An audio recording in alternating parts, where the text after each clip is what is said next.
Dear students, जयकरणी आदर्श senior secondary school Balesar के YouTube channel में आपका स्वागत। आज का अपना टॉपिक है uses of present indefinite tense. Uses of present indefinite tense. Present indefinite tense का प्रयोग किन किन स्थितियों में किया जाता है। तो पहली स्थिति है शाश्वत सत्य, जिन्हें अंग्रेजी में कहते हैं यूनिवर्सल ट्रुथ, वैज्ञानिक सत्य।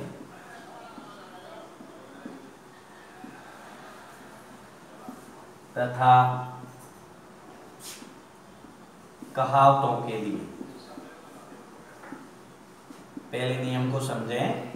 यदि वाक्य के अंदर कहीं भी शाश्वत सत्य वाक्य आता है, यूनिवर्सल ट्रुथ जिसे बोलते हैं, वैज्ञानिक सत्य वाक्य आता है, वाक्य से आभास होता है कि शाश्वत सत्य है या वैज्ञानिक सत्य है, या इसमें किसी कहावत का प्रयोग हुआ है, तो उसके लिए प्रेजेंट इंडेफिनिट टेंस का प्रयोग होता है।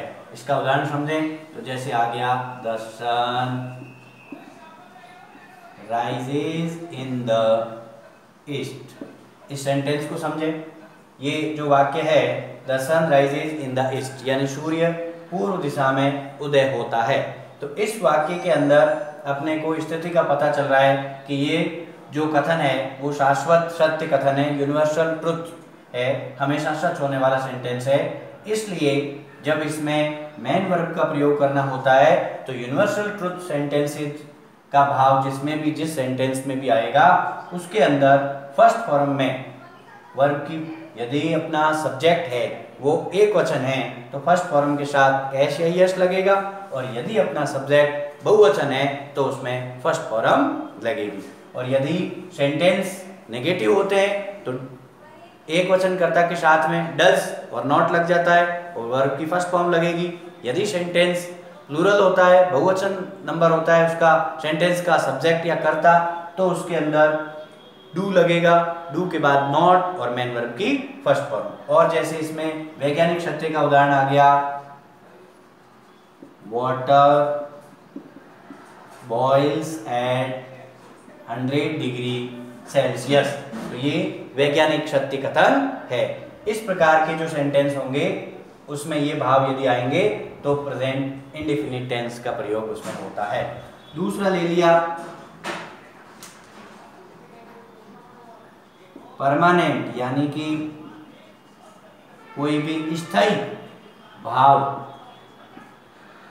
बोध जिसमें भी होता है, स्थायी भाव बोध वाले वाक्यों में, जिन वाक्यों से भी अपने को स्थायी भाव बोध होता है किसी प्रकार का, उसके अंदर प्रेजेंट इंडेफिनिट टेंस का प्रयोग होता है। जैसे उदाहरण आ गया रोज स्मेल्स स्वीट, यानी गुलाब है जो मीठी खुशबू देता है। अब ये जो वाक्य आया तो ये स्थायी भाव है इसका गुलाब का।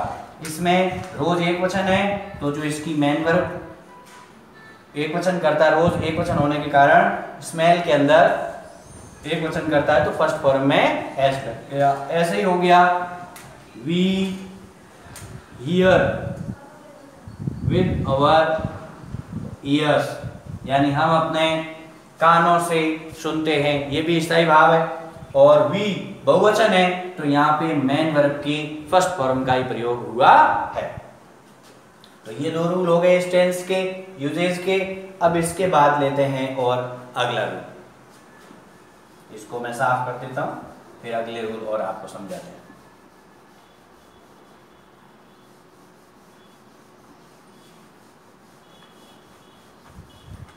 अगला रूल है कि आदतों को प्रकट करने के लिए, किसी भी प्रकार की जो आदत होती है उसको प्रकट करने के लिए प्रेजेंट के इंडेफिनिट टेंस का प्रयोग होता है। जैसे आ गया mother goes to temple daily, कि माताजी प्रतिदिन मंदिर जाते हैं। तो इसमें मदर एक वचन है, तो मेन वर्ब की गो के साथ फर्स्ट फॉर्म में ईएस लग गया और मेन वर्ब आ गई जिसमें हो गया गोज।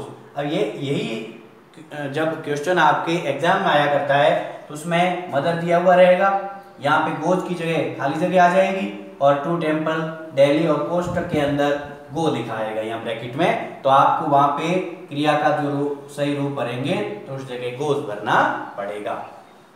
अगला नियम है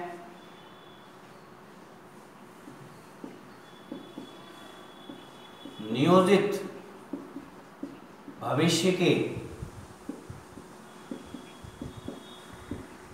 कार्यक्रम या यात्रा होती है जिसमें पहले से अपना कोई कार्यक्रम निर्धारित होता है, पहले से कार्यक्रम निर्धारित हो कि जैसे आ गया वी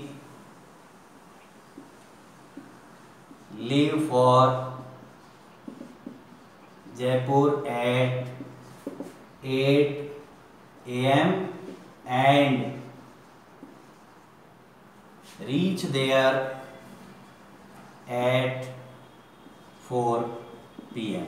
तो ये निश्चित कार्यक्रम है, पहले से नियोजित कार्यक्रम है, इसलिए इसके अंदर भी मेन वर्ब की फर्स्ट फॉर्म का प्रयोग होता है। अगला नियम है समाचार पत्रों की हेडलाइंस के लिए, समाचार पत्रों की जो हेडलाइंस होती है उसके अंदर भी हमेशा जब भी प्रेजेंट इंडेफिनिट टेंस का प्रयोग होगा तो उसमें इस तरीके से सेंटेंस बनेंगे जैसे two murders escape. Two murders यानी कि इसमें कौन सा वचन है, बहुवचन है, तो यहाँ पे एस्केप के अंदर मेन वर्ब की फर्स्ट फॉर्म का प्रयोग हुआ है। तो ये इसके मुख्य मुख्य रूल है। अगले नियम और लेते हैं, एक बार इसको मिटा देते हैं। आप लोगों ने नोटबुक में नोट कर लिया होगा, समझते जाएं साथ साथ, और स्कूल के यूट्यूब चैनल को सब्सक्राइब करें, वीडियो लाइक करें, फ्रेंड्स को भी शेयर करें। अगला जो इसका नियम है वो ये है कि यदि इसके अलावा कोई भी निश्चित कार्यक्रम में जैसे कंडीशनल सेंटेंस होते हैं, कंडीशनल सेंटेंसेस में भी प्रेजेंट इंडेफिनिट टेंस का प्रयोग होता है, जिसमें कंडीशन में आएगा इफ के बाद में आता है प्रेजेंट का इंडेफिनिट टेंस और प्रेजेंट इंडेफिनिट के बाद में आता है फ्यूचर का इंडेफिनिट। जैसे सेंटेंस आ जाएगा if you come to me I will help you. अब इसमें कंडीशन है इफ के रूप में कि यदि तुम मेरे पास आते हो तो मैं तुम्हारी सहायता करूंगा। If you come to me I will help you. तो ये मेन कंडीशंस थी प्रेजेंट इंडेफिनिट टेंस की कि किन किन स्थितियों में प्रेजेंट इंडेफिनिट टेंस का प्रयोग होता है। इसके अलावा कुछ एडवर्ब्स ऑफ टाइम है, एडवर्ब्स ऑफ टाइम।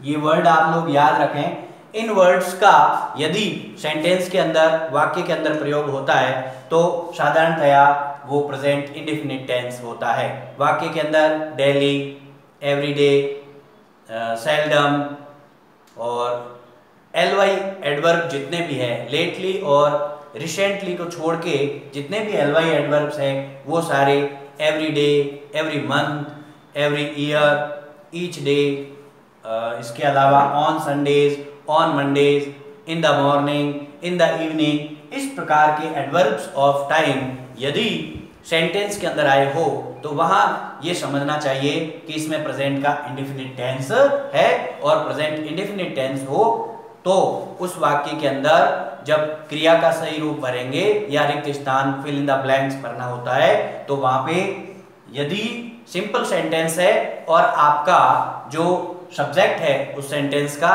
वो सिंगुलर नंबर हो, एक वचन करता हो, तो उसमें मेन वर्ब की फर्स्ट फॉर्म के साथ में एस या ईएस लगेगा। और यदि बहुवचन करता हो तो मेन वर्ब की फर्स्ट फॉर्म भरनी है। यदि आपका सेंटेंस नेगेटिव होता है तो उसमें एक वचन करता है यदि आपका सब्जेक्ट तो does plus not plus main verb first, और यदि आपका कर्ता बहुवचन का है तो do plus not plus main verb first. तो ये थे मुख्य प्रेजेंट इंडेफिनिट टेंस के यूजेस। आप सभी ने ध्यानपूर्वक इनको समझा होगा। सभी अपनी नोटबुक के अंदर इनको अच्छे से नोट करें, याद करें, और सभी ने वीडियो जो देखा उसके लिए थैंक्स फॉर वॉचिंग। अगले वीडियो में एक और नए टॉपिक के साथ मिलेंगे, तब तक के लिए नमस्कार।